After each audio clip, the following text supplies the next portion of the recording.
She had $2,000 hidden in a shoebox and a plan to disappear. What she didn't have was any idea that by the end of the night, a man who'd killed for less would decide she was worth protecting. And that one decision would change everything. The bruise on Priya's cheekbone had turned from purple to sickly yellow-green, and no amount of makeup could hide the fingerprints still visible along her jawline. She sat in the diner bathroom at 1:47 a.m., staring at her reflection like it belonged to a stranger. The woman looking back at her had hollow eyes and trembling hands. Broken. That's what she was. Broken. "One more month," she whispered to the mirror, but the words felt like lies now. They always felt like lies. She'd been saying one more month for 8 months while her boyfriend David systematically destroyed her from the inside out. 8 months of bruises explained away as clumsiness. 8 months of flinching at loud voices. 8 months of counting dollars like they were going to save her life when she wasn't even sure her life was worth saving anymore. 24 years old, and Priya had become an expert at disappearing into her job at this dingy 24-hour diner in Seoul, disappearing into her oversized sweaters, disappearing into the lie that everything was fine. She'd come to South Korea to teach English and discover herself. Instead, she'd discovered that the world was darker than she'd ever imagined, and some people like David, thrived in that darkness. The shoebox under her bed contained $2,100. She needed at least $4,000 more. A new apartment deposit, a plane ticket home to the States, enough breathing room to start over before David found her. Before he came looking with that expression he got when he was angry, the one that made her stomach drop into her shoes. Table 7 needed service. Her manager's voice cut through her spiraling thoughts. She fixed her smile, the one that didn't reach her eyes anymore, and returned to the floor.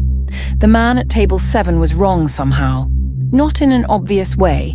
He was perfectly still, perfectly polite, perfectly dressed in an expensive suit that screamed money and power. But there was something in his eyes. Something that suggested he'd seen things that would make normal people scream. Something that suggested he'd done things that would make normal people pray. He was Korean, late 30s maybe, with sharp features and the kind of presence that made the air feel thinner. When she approached, he didn't look up from his phone. "What can I get you?" Priya asked, her pen hovering over her notepad. "Black coffee. Nothing else," he said in accented English. Then he looked up, and Priya felt her entire body go rigid. His gaze moved across her face with the precision of a surgeon, cataloguing every mark, every bruise, every sign of violence. His jaw clenched almost imperceptibly, and something dangerous flickered behind his eyes, something that looked a lot like recognition.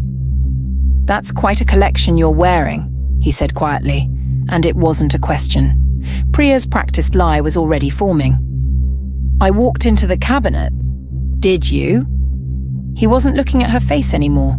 He was looking at her wrists, at the finger-shaped bruises barely hidden beneath her long sleeves despite the summer heat. "You must be incredibly clumsy." She pulled her sleeves down, her heart hammering. "I'll get your coffee." She fled to the kitchen, but her hands were shaking so badly she nearly dropped the cup. Most customers didn't notice. The ones who did were polite enough to pretend. This man had looked at her like he was reading the entire story of her suffering written across her skin.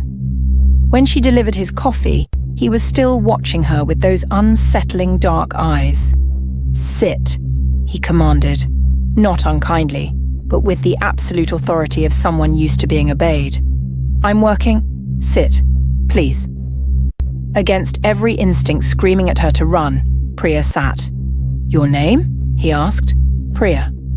"Priya. I'm Park Jae-sung." He sipped his coffee slowly, deliberately, those eyes never leaving her face. "How long has someone been doing this to you?" "I don't know what you mean." "Stop." His voice was soft, but it cut through her like a blade. "I've spent 20 years in a world where violence is currency. I can read bruises the way other people read books. Those marks on your face are fresh, less than 24 hours. The ones on your wrists are older, maybe 5 days. You're wearing long sleeves in summer to hide more of them. You flinched when I told you to sit. He leaned forward. So I'm going to ask you one more time, and I'm going to need the truth. How long? Priya's eyes burned with tears she'd been holding back for months. 9 months, and I can't get out. Can't or won't. Can't. He tracks my phone. He controls the money. He knows everyone I know. I have no family here, no friends who can help. And he's told me, he's promised me, that if I ever try to leave, he'll find me. He'll hurt me worse than he already has. The words tumbled out like she'd been waiting for someone to ask. I'm saving money in secret. I have about $2,000 hidden. I need at least 4,000 more before I can disappear. And at this rate, it's going to take me another 6 months. And I don't think I can survive another 6 months. I think he's going to kill me. She said it so quietly, so matter-of-factly, that it took a moment for the weight of those words to land between them. Jae-sung was quiet for a long moment. Then he pulled out a business card. Heavy stock, minimal design, just a name and a number. He slid it across the table. When you're ready to stop surviving and start living, call me. I can make your problem go away. Permanently. Why would you help me? You don't even know me. No, he agreed. But I know men like your boyfriend. And I have resources that make most men look like children playing in the dirt. Something painful crossed his face. I had a sister once. She was kind, beautiful, everything good about this world. She fell in love with a man who seemed perfect. By the time I realized what he was doing to her, it was too late. She's been gone for 10 years. He met Priya's eyes. I couldn't save her, but I can save you. And I will, whether you want me to or not. Before Priya could respond, he stood, dropped cash on the table, way too much for one coffee, and walked out into the Seoul night. Priya stared at the business card, her hands trembling. She should burn it. This man was dangerous. She could feel it the way you feel a storm coming. Getting involved with him would be the worst decision of her life. She put the card in her pocket anyway. 3 days later, everything fell apart. Priya was walking home from her shift at 12:47 a.m. when she heard the footsteps behind her. Multiple sets, coordinated. When she turned around, she found 5 men in dark jackets, all Korean, all watching her like she was prey. "You're David's girlfriend," the leader said in Korean accented English. His smile was pure evil. "David owes our organization a lot of money, so we're going to take what he values most and sell it. You're worth at least 10 million won on the market. Let's find out if he was right." Terror exploded through Priya's chest. This was it. This was how she died. Not at David's hands, but at the hands of loan sharks, in an alley in Seoul, far away from everyone who loved her. She was going to scream. She was going to fight. She was going to... A car appeared like an apparition, screeching to a stop between her and the men. The driver's door opened and Park Jae-sung stepped out, and he looked absolutely nothing like the man in the diner. He looked like death in an expensive suit. "Leave," he said in Korean, his voice so cold it could freeze blood. "This woman is under my protection," the leader laughed. "This doesn't concern you." "It concerns me very much." Jae-sung moved toward them with the kind of casual grace that suggested violence was second nature. "You have exactly 10 seconds to disappear. After that, you're not walking away." Something in his voice, something in the absolute certainty radiating from him, made the men recalculate their odds. They weren't good. Within seconds, all 5 of them were running in different directions. Jae-sung turned to Priya, and his entire demeanor shifted. The lethal edge softened into something almost protective. "Get in the car. Now." She didn't hesitate. Jae-sung's penthouse was on the top 2 floors of Seoul's most exclusive building. Floor-to-ceiling windows overlooked the glittering city, and the interior was all minimalist design and quiet power. Priya felt small and broken standing in the middle of it all. "Sit," Jae-sung said gently. "I'm calling a doctor. I'm fine." "You're not fine." He was already on his phone. "Sit."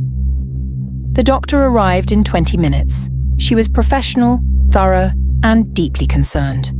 After examining Priya, she reported to Jae-sung in Korean before switching to English. Significant bruising at various stages of healing. No broken bones, but she needs rest and proper medical care. Whoever did this to her is escalating. After the doctor left, Priya tried to stand. "I should go home?" "To David." Jae-sung's voice was sharp. "To the apartment where those men now know you live? You want to go back there?" "I can't stay here." "You're a stranger. You're staying here. Tonight, at least." He poured himself a whiskey and downed it in one swallow. "You're safe here. Accept it." That night, Priya slept better than she had in months. Through the walls, she heard Jae-sung on the phone, his voice cold and commanding. "Find David Chen. Find those 5 men. I want their locations by dawn. This is personal now." By morning, everything had changed. Jae-sung found her on the balcony looking out at the city. He was already dressed, already immaculate, looking like he hadn't slept at all. "Your boyfriend and the 5 men who threatened you are no longer in Seoul," he said without preamble. "David has been relocated to a rural province with very clear instructions. Never return to the city, never contact you, never speak your name. If he violates any of those conditions, the consequences will be severe." "Severe how?" Priya whispered. "In ways you don't need to know about." He sipped his espresso. The 5 men received similar arrangements. "They won't bother you again. You're safe now, permanently safe." "Why?" Priya's voice broke. "Why are you doing this for me?" Jae-sung was quiet for a long moment. When he spoke, his voice was distant, haunted. "My sister was 19 when she met the man who would destroy her. She was beautiful, kind, everything good in a dark world.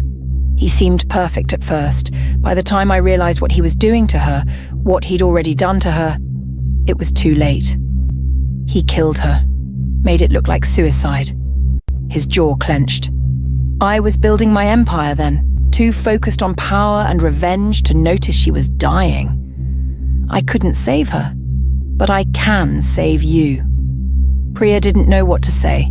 This man, this dangerous, powerful man who just made her entire problem disappear, had given her the one thing she'd thought was gone forever. Hope. "You don't owe me anything," Jae-sung continued. "Take this." He handed her an envelope. Inside was 15 million won. "Start over. New apartment, new job, new life.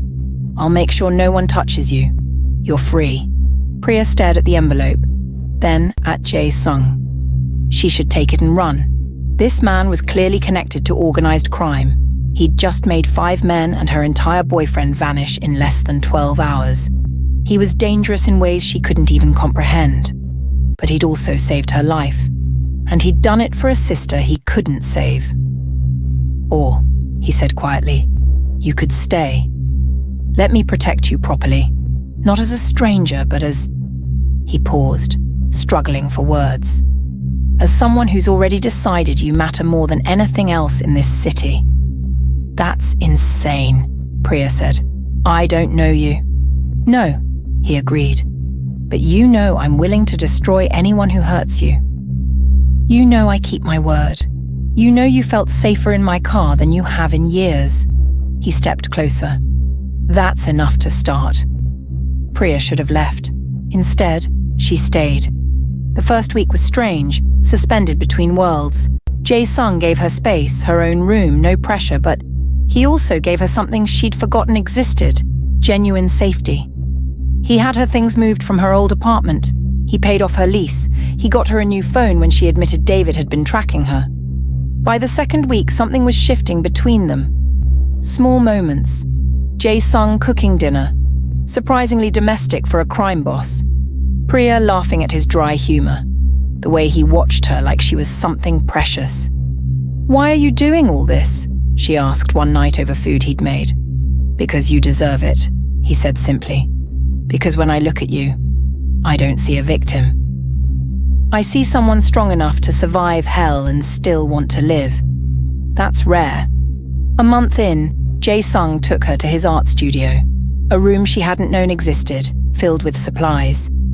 You mentioned you used to paint, he said casually. Before David. Before everything. So I thought maybe you'd want to try again. Priya had cried. Jae-sung had just shrugged and said, the supplies are there if you want them. She wanted them. And slowly, week by week, she began to heal. The bruises faded. The fear lessened. The constant tension in her shoulders eased. She began to smile genuinely again. And somewhere in that healing, she began to fall for the dangerous man who'd saved her. 3 months later, Jae-sung took her to an exclusive rooftop restaurant overlooking Seoul. You're different, he observed. Lighter. Happier. I am happy, Priya admitted. For the first time in years, I'm actually living. Then we should make it official, Jae-sung said, and he wasn't smiling. He was serious. Dead serious. I know this is insane. I know you probably have questions, but I need you to understand something. He leaned forward. I'm going to spend the rest of my life making sure nothing bad ever happens to you again. I'm going to burn this entire city down before I let anyone hurt you. And I'm asking you to let me do that. I'm asking you to be mine. You're a criminal, Priya said quietly. Yes, you're dangerous. Yes, and you're asking me to commit my life to you anyway. I am. He pulled out a key, ornate, golden, beautiful. This is to a beach house 2 hours from Seoul, private, secure, with an art studio overlooking the ocean. It's yours. No matter what happens, no matter what you decide, that place is yours. A sanctuary. A home. Priya's hands shook as she took the key. And if I want to stay with you, then you stay with me. Not because you're afraid to leave, not because you owe me, but because you want to. Because this, he gestured between them, this is real, and it matters. And I'm done pretending it doesn't. Priya looked at this man, this beautiful, broken, dangerous man who'd saved her life and given her back herself. I'm staying, she whispered, not because I'm afraid, but because I'm already in love with you. Jae-sung's control cracked completely. He pulled her up and kissed her like he was trying to communicate every promise he'd ever made, every way he planned to protect her, every moment he'd already decided to spend by her side. You're mine, he breathed against her lips. I'm yours, she agreed. Forever. And in his arms, Priya finally understood what safety really meant. It wasn't the absence of danger. It was knowing that someone would burn the world down before letting you get hurt. She'd walked into a diner with bruises and fear and a plan to disappear. She'd walked out with a man who'd decided she was worth protecting, worth fighting for, worth everything. And by the time morning came, every threat she'd ever faced had been eliminated exactly like he promised. If this story gripped you, if it made your heart race, then you need to like this video and subscribe to our channel right now. We have stories that will make you believe in love again. Stories that will make you hold on to hope. Stories that will remind you that sometimes the most dangerous people are the ones most capable of loving fiercely. Subscribe now. Don't miss the next one.